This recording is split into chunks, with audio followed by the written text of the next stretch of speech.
we want to do is to get them from their primitive brain back up into their thinking brain. But I think I would be remiss if I didn't talk about the brain. So here is my lovely brain, which I asked for Christmas. And so here is your brain.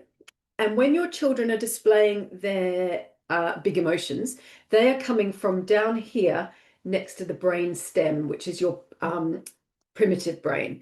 What we really want them to be is up here in their thinking brain. So the primitive brain is responsible for fight, flight, or freeze. And so your children, when they are in those red mist moments, when they are being defiant, when they are trying to grab your attention, when they're having a reaction to something, it is most likely that they're in their primitive brain and they're in fight, flight, or freeze.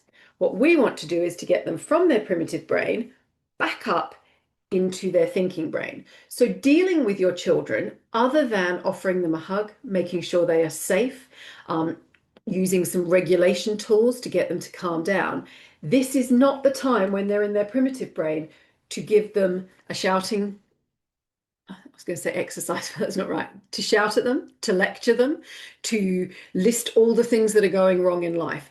That can happen later when they're back up, not the shouting perhaps, but back up in their thinking brain.